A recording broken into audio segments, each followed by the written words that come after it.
May guilt kami. Sabi niyang ganyan. Dahil pumapasok sa isip namin na parang pinagdadamutan ko ang Diyos kapag itinigil muna namin ang tithes at offering.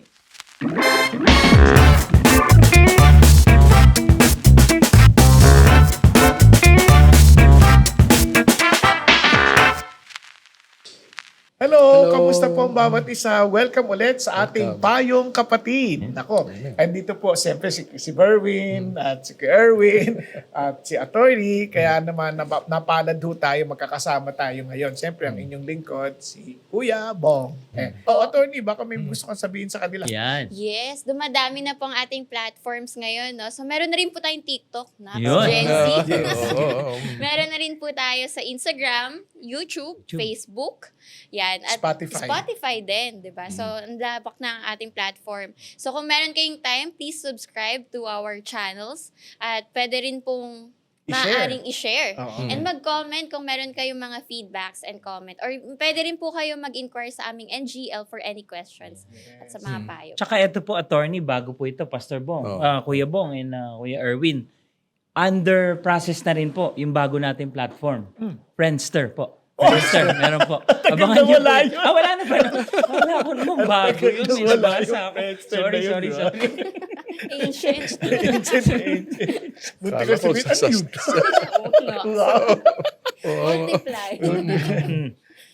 Alright, sige Ano, Kuya Bong, basahin ko na po. Simulan natin. Ito po ang unang tanong, Attorney, Kuya Erwin. Ito po basahin ko na po Hi mga kapatid, please hide my identity. Tanong ko lang po. Sino nga siya? Hide po. Hide. Kanyang identity yan. Tanong ko lang po. Lately, mas naging mahirap mag-budget sa pagbabago ng work setup namin. Malaki ang total tithes namin ni Mrs. Tungkol sa tithes po siguro ito.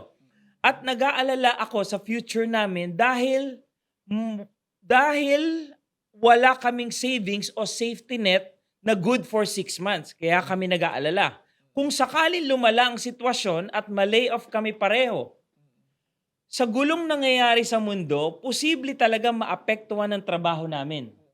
Kaya naman ilang taon na kaming faithful sa tithes at financial support sa ministry. Pero ngayon, naiisip ko mag-pause muna para mag-focus sa pagbuo ng safety net at pag-prepare ng realidad ng future. Kaso po, sabi niya, may guilt kami. Sabi niyang ganyan. Dahil pumapasok sa isip namin na parang pinagdadamutan ko ang Diyos kapag itinigil muna namin ang tithes at offerings. Parang andali kasing sabihin, Lord will provide, God will provide kapag nasa comfortable situation tayo. Pero kapag ganitong reality is slowly starting to kick in, ang hirap lalo, maraming nakasandal sa'yo. May punto rin po. What should we do? Hindi ba considered to as being a good steward kung mag-save muna kami? Salamat po sa sagot. God bless. Wow. Alam mo, yung tanong na yan, Opo. kayang-kaya ni Erwin. Kinig na ako sa'yo, Kuya Bong. Oo nga. Ako rin. Nakahanda na ako. Sorry. Sorry. Ano, yung inilaan mo para sa Diyos, simula nung nagtrabaho ka, i-maintain mo yon. Huwag mong bawasan. Kasi ano yun it's yung patutuo mo na ang Diyos ang may-ari ng lahat nasa iyo. Yan ang testimony mo para sa Kanya.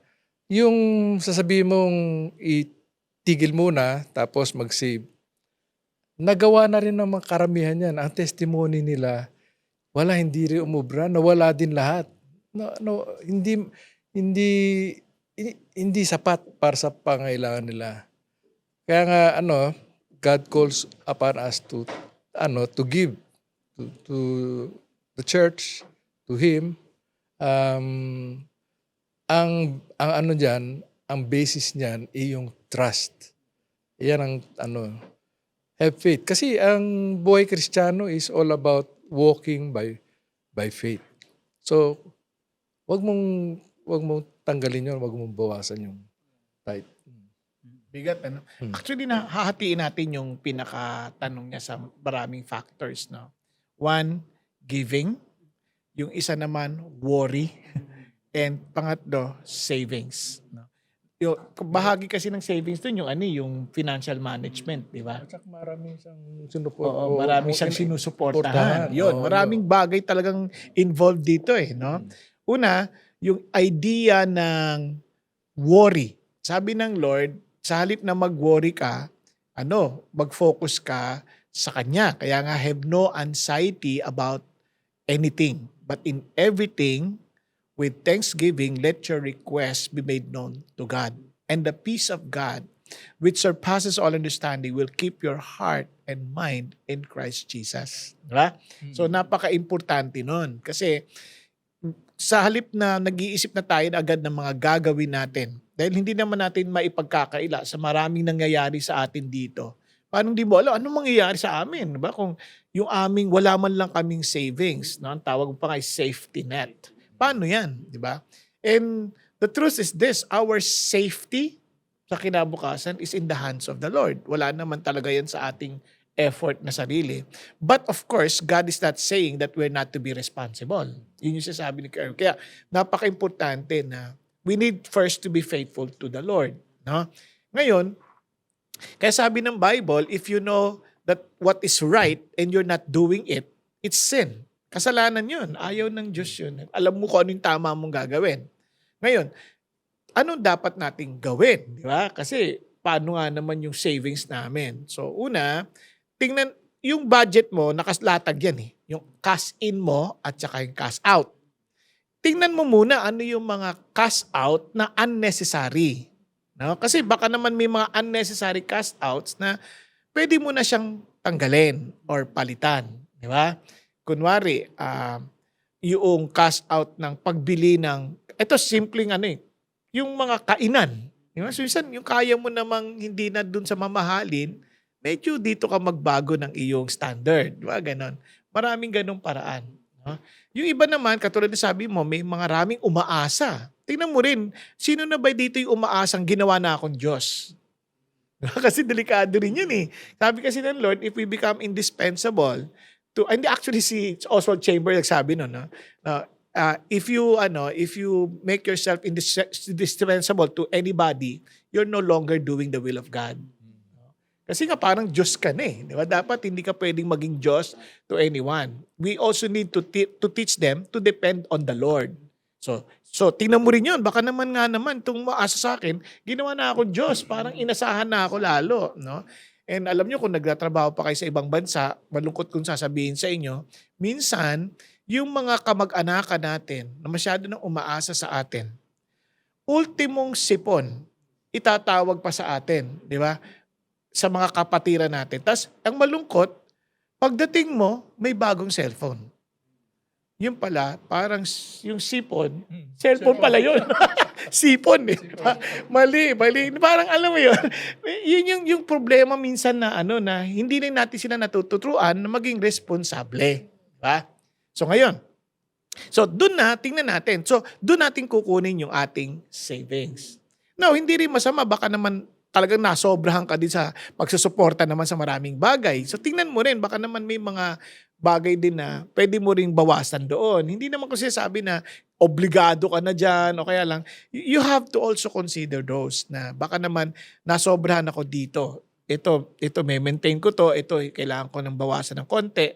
Hindi na masama yun. It's just being, lang yun, parang good steward of God's resources. Kasi ilagay mo sa isip mo, hindi natin pera yan, pera ni God yan. So you pray to God. Let God teach you how to handle your money.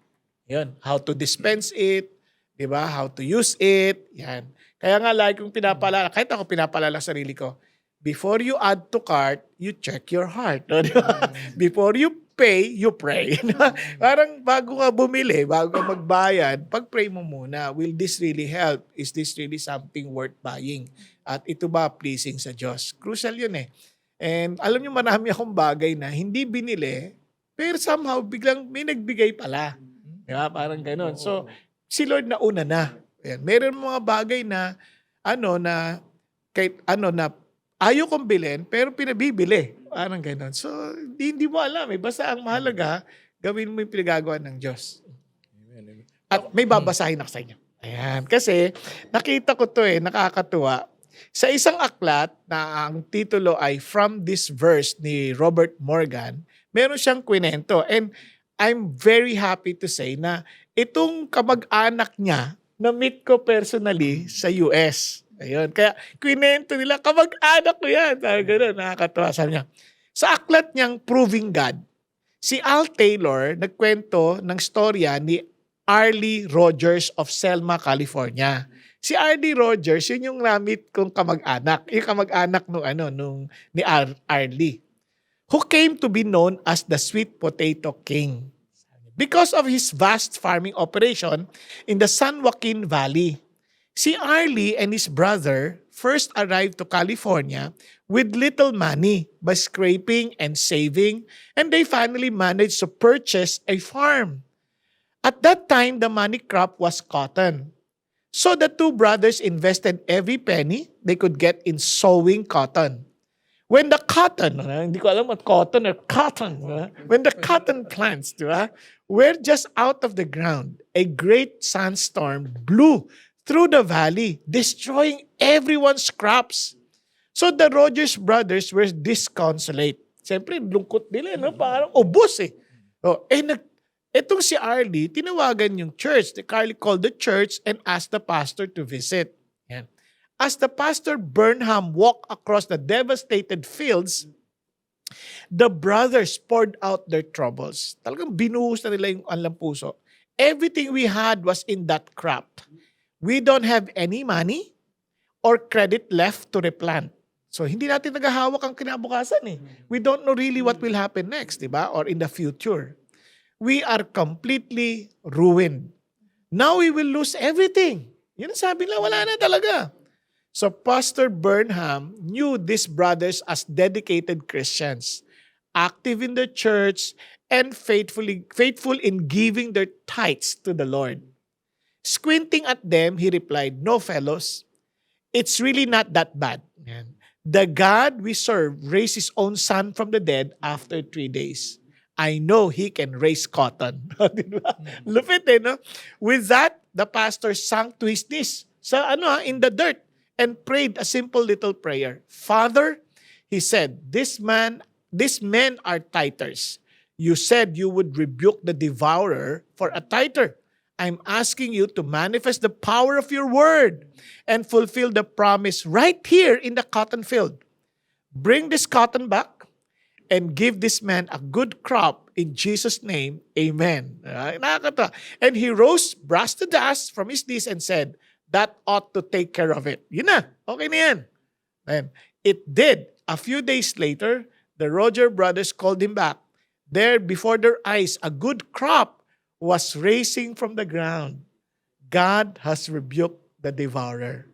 Umani sila ng malaki. Kaya naman, nagpalit na sila ng crops eventually, at naging kilala sila as Sweet Potato King. Di ba? Kaya ang sinasabi dito, magtiwala tayo sa salita ng Diyos. Panghawakan natin. Sabihin natin kay Lord yung kanyang sinabi at yung kanyang pinangako. At tutuparin ng Diyos yun. Di ba? Huwag yung ating gagawin. Isipin natin yung gagawin ng Diyos. Kaya ang gawin natin, sumunod tayo sa Kanya. Sa paraan niya. And you will see how God will work. Kaya tama ka madaling magsabi na God will provide if everything is okay. Pero how will you know the power of God to provide pag yung mga sitwasyon imposible na? Diyan mo makikita ang kilos ng Diyos who can do impossible things possible. Diba? Kaya mapalad tayo dahil may Diyos tayo. Oo. Tsaka gusto ko rin mag-comment. Maganda yung sinabi niya na it's easier said than done eh. Yeah. Oo, di ba? Madaling sabihin, tulad ng sabi mo. And that's true. Mas madaling sabihin kaysa But sabi nga ni Kuya Bong, you will never know the greatness, the power, and the goodness of God unless you step in and do what He says. Yung living by faith, easier said than done. But hindi mo mararanasan ang kabutihan ng Diyos unless you walk by faith. Kasi kaya ko lang naman nasasabi yan dahil alam ko mga kasama ko dito nagdaan dyan eh. Nagdaan sa Nagdadaan pa rin. nagdaan sa sa hirap si Berwin lang yata hindi kasi silver spoon na pinanganak ng may silver spoon yan. Pero kami lahat kahit na nagtrabaho kunyari ako nagtrabaho sa corporate world. Naranasan ko yan eh. Nagkaroon ng sakit yung anak ko na malubha na rare disease, napakamahal ng gamot. Hirap kami noon. Kaya lang ang testimony ko yung times na walang-wala kami, bigla na lang may kaibigan ako na hindi Christian to. Mag-aabot tama-tama lang para sa pangangailangan namin. At naalala ko, yun yung times na nakakakain kami ng masarap. Akala mo, kunyari, walang-wala na kayo, kakain kayo, mga kanin lang, kamatis, ganyan. Hindi, masasarap ang kinakain namin doon. Kasi umattend ako ng board meeting namin eh. Pinapabalot ko na lang ang sasarap naman talaga So, ng maraming pagkain. paraan ng Diyos to Maraming provide. paraan ng Oo. Diyos. Oo. Hindi, totoo yan. Mm. Kasi ang provision ng Diyos, maraming paraan. Kamay natin. Di ba? Kamay ng ibang tao, gagamitin ng Lord. Siyempre, sarili niyang kamay. No. Di ba? Pero, hindi masamang mag-ipon ha. In fact, yung ipon, yung nga kaya sabi ko sa'yo, hanapin mo yung ibang possible sources. Hindi naman lang isa lang yung source eh. Bakit unahin mo si God ang tanggalan? Bakit Oo, hindi mo oo. tanggalan sa ibang bagay, di ba? Oo. And alam yun sinasabi ni Kuya Erwin, totoo yun eh. Naranasan ni Berwin yan. Naranasan Naranasan ni Kuya Erwin. Naranasan ko yan. Naranasan ni attorney yan. Kasi lahat naman kami dito, hindi naman, eto, nag-aral to na habang nag-aaral, nagtatrabaho. Oh, kayo, Harvard naman nag-aral yan eh. hindi. Harvard ko ba? Harvard ko. Hindi. Joke lang. Oh, meron. Ako na, living by faith ako. Nung nagpastor ako di ba? So, tatanggal pa ako. Hindi, ang saya-saya. Oo. And God never failed providing. Oo. Hindi nga lang marangya the way the way I used to, pero to live, pero mabait ang Diyos. Oo, Kaya- mabait ang Diyos talaga. At yan ang testimony ko. Sabi ko, if I have one testimony, it is hindi nagkulang ang Diyos throughout my life. Yan. Bebo ko Erwin, attorney, ang isang siguro napansin ko rin, na normal sa tao na mag-alala eh. Dahil Yeah. emosyon tayo eh. Oo. Lalo na pag nakikita nung question sender natin na Mm. humihirap yung buhay, di ba? Mm. Lalo na pastor yung lalo na Kuya Bong, Kuya Erwin yung sitwasyon na andali mag-tights pagka 1,000 lang eh. Di ba? Oo. Pero pag lumalaki na rin yung negosyo mo, Oo. o kaya yung Oo, kinikita mo, bilang naging 10,000 na rin. Mm. Ngayon, may kakilala kami, nagtatanong na rin sa akin, Brother, aabot na ng 1,000,000 tong tights ko. Kailangan ba ito rin bigay? Oo, sabi ko. Ang hirap na. Totoo yan eh. Totoo na minsan iniisip mo na rin yung savings mo habang lumalaki yung tights mo. Pero wag nating kalimutan, mga kapatid, si Lord ang nagbigay niyan. Di ba? Kaya lumaki. May kwento ako dyan. Di ba? Kaya lumaki yung tights mo, yung ibibigay, ibabalik mo sa Oo, kanya. oo. Kasi pinagpala ka niyang lubos Amen, eh. Oo. So ngayon tayo, nabubulag tayo kasi tao lang tayo. Kaya yun ang dapat ipag-pray natin. Kikwento ko sa'yo. Kasi Sige maganda nga. kikwento. Sige nga, Kuya Ito Bong. kasi, yung mama, di ba, kumikita ng maliit, nagpa-tights. Nung malaki na, million na eh. Mm. Sabi niya, Pastor, nahirapan na po talaga ako. Halika, pray tayo. Panginoon, pwede niyo po bang ibalik yung kanyang kita sa para yung tights siya maliit lang? No, wag na yung ganito kalaki. Kasi kawawa naman siya, nahirapan na siya eh. Pastor, hindi po amen. Okay na po ako. Kaya, tuloy ko na to. Gusto mo yun? Gusto mo yun, kapatid? Diba? Tama yung kwento ni Kuya Bong. Gusto mo yung ganon? I'm sure ayaw mo. Siyempre, hindi lang naman doon sa kapatid natin. Naintindihan ko naman yung kanyang pinagdadaanan. But we are also talking to other Yeah. listeners or brethren na or going parang dumadaan din sa ganitong challenges. And understandable yun. Kasi tama ka eh. Tao tayo eh. Nagwo-worry tayo. But again, praise God. God has given us that license to come to Him in prayer. Instead of worrying. Kung kaya mo mag-worry, kaya mo mag-pray. Di ba? So, instead of worrying, mag-pray ka na lang. Di ba? At kuminsan, hindi naman masama yung savings. Kaya lang, ang temptation ng savings, pag may pangailangan ka, ang una mong tinitingnan yung savings mo eh. Yun ang oo. Hindi ka nagdadasal muna. Yun. Hindi ko naman sinasabi na huwag ka mag-save. Pero alalahanin mo lang yun. Even if you have a big savings, pag may pangailangan ka, you come to God first. You kneel. Tulad na ginagawa ni Kuya Bong. Kaya idol ko yan sa prayer. Pagdating sa prayer, kung ano-ano pinagpipray niyan eh. Okay, oo. Hindi ako nagre-request sa kanya ng prayer. Baka nga, pag may sakit. Pag-pray niya, Lord, ibigay mo lahat ng pangangailangan niya. Kung hindi naman, kunin mo na siya. Ako, sabi ko, hindi ako magpapapray dito. Recent nga May po. recent. Oo. May recent. Nakita niya, na-witness niya. Kinabukasan, agad sinabi. Uy, grabe. Huwag mo na ikwento. Huwag mo na ikwento yun. Sa Bible study kasi yun. Pero ikaw, anong pinagdaanan mo sa ganyan? Ikaw, ano yung naging... Papansinin po natin yung tanong niya, no? Na pinagdadamutan ko ba ang Panginoon? Tsaka meron siyang term na stewardship. At tsaka meron siyang term na madami po kasing nakasandal sa akin. So pag titignan po, nasan ba yung, pag sinabi natin stewardship, nasan ba yung point of master mo? Kasi kung pinagdadamutan mo ang Panginoon, ibig sabihin, giver ka sa Panginoon. Ikaw ang source. Parang ganon. Pero pag titignan naman natin, dun sa point of view ng parable of the talent, ang Lord ang source. So yung ibabalik mo sa Lord, ROI dapat yan. Parang kumbaga, binigyan kita ng 1 talent, dapat bibigay mo sa akin 10. Ganyan. Pero ang punto, parang pinagdadamutan ko bang, hindi dapat remittance tayo sa Panginoon eh. Hindi, it's not in a sense na parang strict.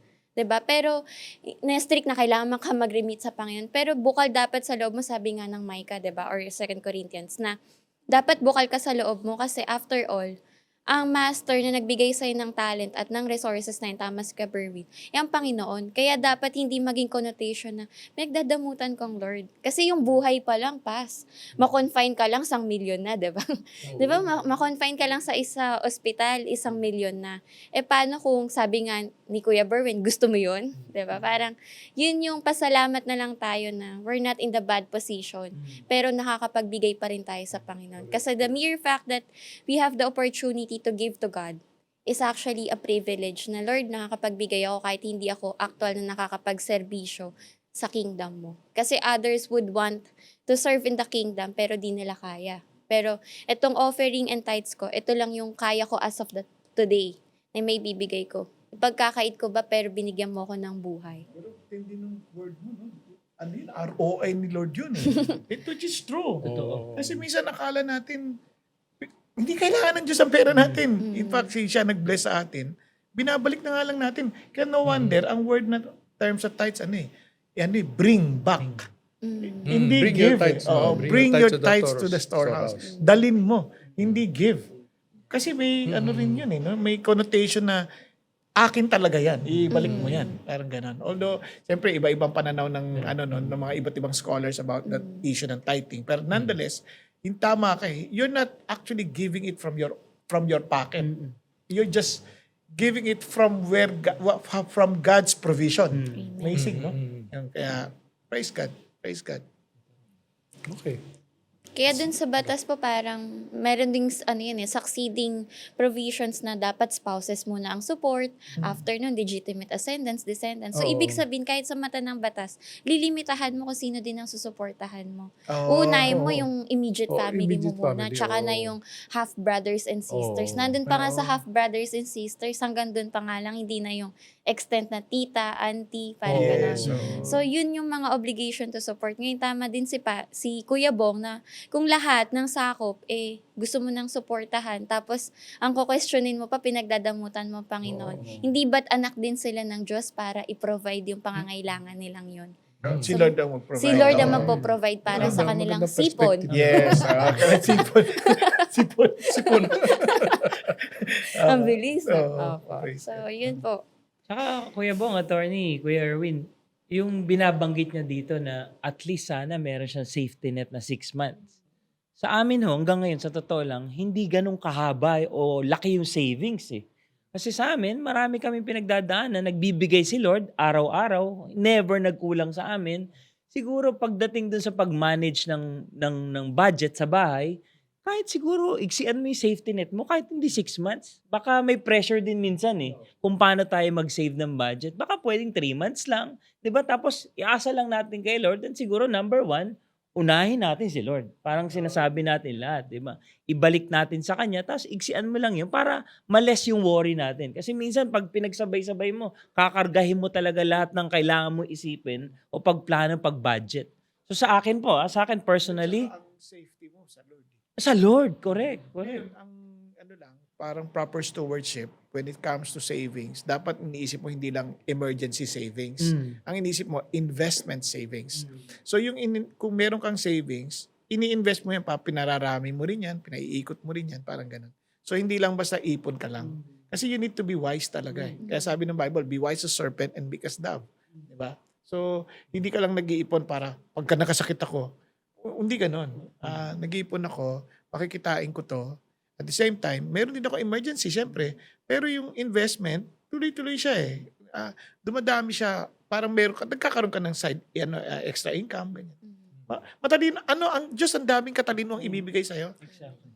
Sa Kuya Bong, yung sa akin, yung parang yung safety net mo na 6 months, pag inuna mo si Lord, kahit 1 year, kaya niya ibigay yung safety net mo eh. Safe ka sa kanyang kamay. Safe ka talaga sa kanya, di ba? Yes. Yun eh. Pero pagka kaya ako nababanggit yung safety net, iniisip mo, kasi may halo ng worry eh. Nakakalimutan na natin na si Lord talaga yung magpo-provide at nagpo-provide sa atin. Saka ang amazing dyan, when we were babies, we were helpless, di naman tayo pinabayaan ng Diyos eh.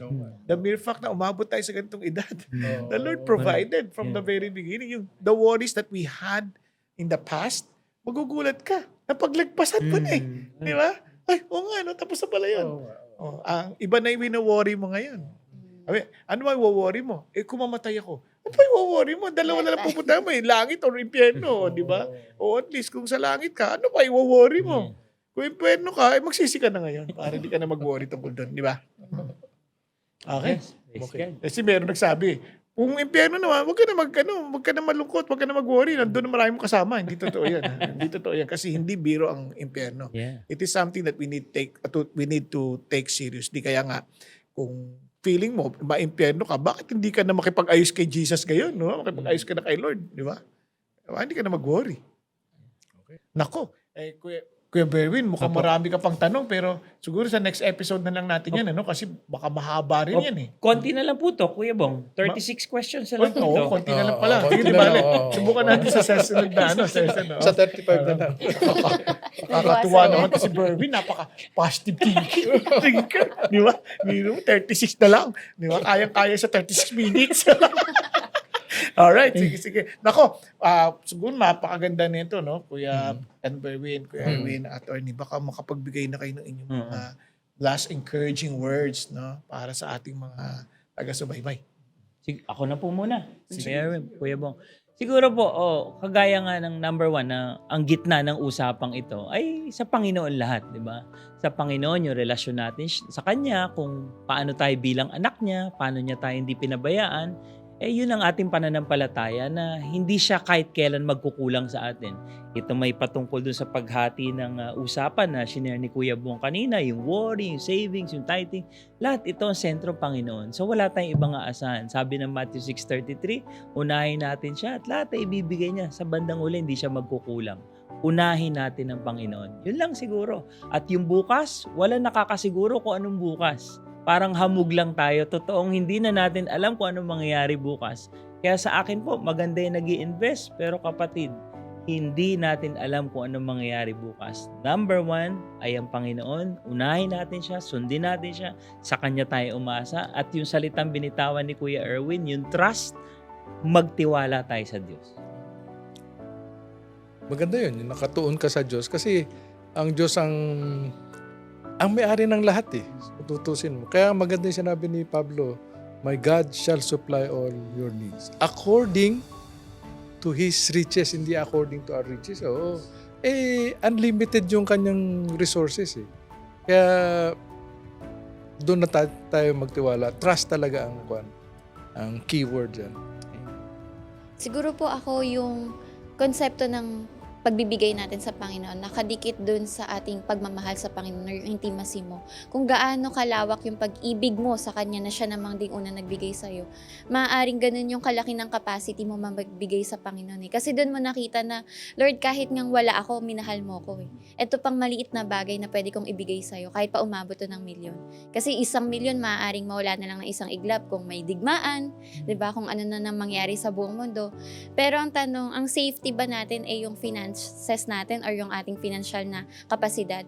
O ang safety natin yung Panginoon na, Lord, sabi nga ni David na hindi ako mag-o-offer sa'yo if it wouldn't cost me nothing. Ganun kamahal ni David ang Panginoon na hindi ako mag-aalay sa'yo nang walang mawawala sa akin. Kasi kumbaga, it's not about the pride, but it's about yung heart ni David to give everything back to Jesus and to the Lord because He's the giver of all. Amen. Praise God. Napakaganda ho ng mga binahagi sa atin na ating mga kapatid. Ano? Pero alam niyo po, naalala ko lang, bago ho natin isipin na tayo po'y nagbibigay sa Diyos at tayo parang nagdilingkod sa Kanya, tayo po'y hindi niya lingkod lamang. Tayo po'y anak niya.